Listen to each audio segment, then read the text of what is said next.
My wife cheated, got pregnant, and demanded both a divorce and alimony. I exposed her at church, destroying her reputation and getting her expelled. It was supposed to be the perfect marriage. We had everything: love, a home, and a future that seemed destined for happiness. Sarah and I had been high school sweethearts, and after years of dating, we finally tied the knot. Our bond appeared unbreakable, built on trust and mutual respect. We shared dreams, envisioned an ideal life. At least that's what I believed. We talked endlessly about the future, desiring the same things: a loving family, a cozy home, and a fulfilling life. I loved her more than anything, and she seemed to feel the same way. For years, we built our life together, putting in effort and working as a team. I trusted her completely. Like any couple, we had our ups and downs, but I never imagined facing anything that could shatter the foundation of what we had created. Then, one day, everything fell apart. I came home early from work, hoping to surprise Sarah and spend some time together. The house was eerily quiet, too quiet. Usually, I'd hear the hum of her voice or the sound of her cooking in the kitchen, but that day, nothing. I called her name instinctively, expecting a response. Silence. "Sarah?" I called again, my voice echoing through the empty house. No answer. A sinking feeling twisted in my gut. Something was wrong, but I didn't know what. I went upstairs to our bedroom, our sanctuary, where we had shared our most intimate moments. But as I opened the door, an unsettling stillness greeted me. The room felt different, like it no longer belonged to me. Her phone lay on the bed, face up, as if she had left it there in a hurry. That alone didn't seem odd. Sarah often misplaced her phone. But what caught my eye was the message on the screen. The name stood out first: Ethan. I didn't recognize it. My heart pounded as I reached for the phone, my mind racing with excuses. Maybe it was nothing. Maybe there was a reasonable explanation. But when I unlocked the phone and read the message, my stomach dropped. "I can't wait to see you tonight. I miss you, my love." The words burned into my brain. My world stopped. It felt like a punch to the gut, knocking the air from my lungs. Sarah had been seeing Ethan behind my back. For how long? Was this a one-time mistake, or had I been living in a lie for years? My heart pounded as I scrolled through their conversation. Flirtatious texts, intimate messages, loving words. It was undeniable. Sarah and Ethan were more than just casual acquaintances. How had I not seen this? How could I have been so blind? Anger and betrayal built inside me, but I didn't act immediately. I needed proof. I needed to be certain before confronting her. So, I hired a private investigator. For weeks, he discreetly followed Sarah, tracking her movements, gathering evidence, and reporting back to me. At first, the whole situation felt surreal, like something out of a movie. But as days passed, the painful reality of her betrayal hit harder and harder. Then came the ultimate devastation. The investigator confirmed that Sarah was pregnant. The child wasn't mine. I couldn't breathe. The walls closed in around me. My entire marriage, my entire life, had been a lie.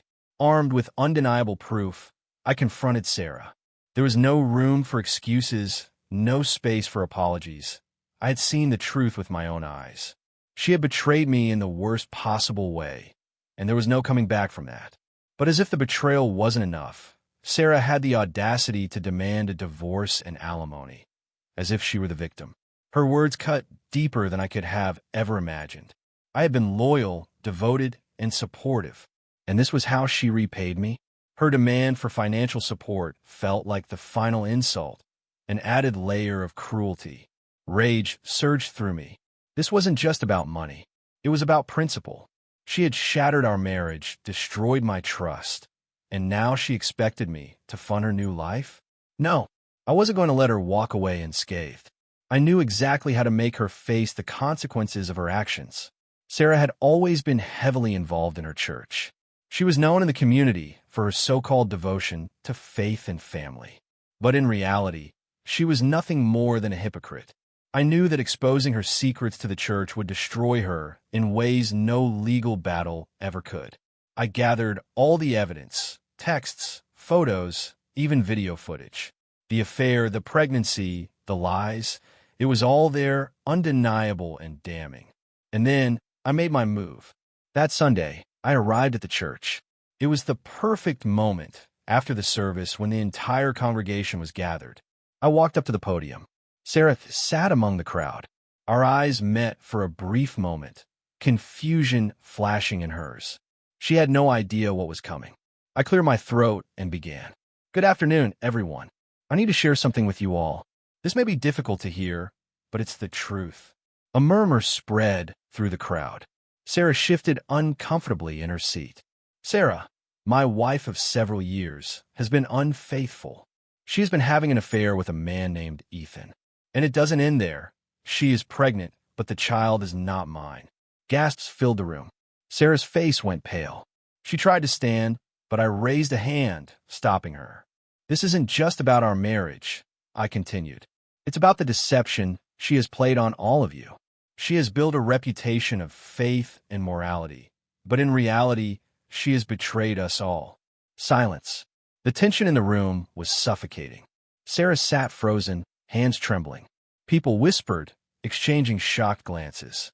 The weight of my words crushed the perfect image she had crafted.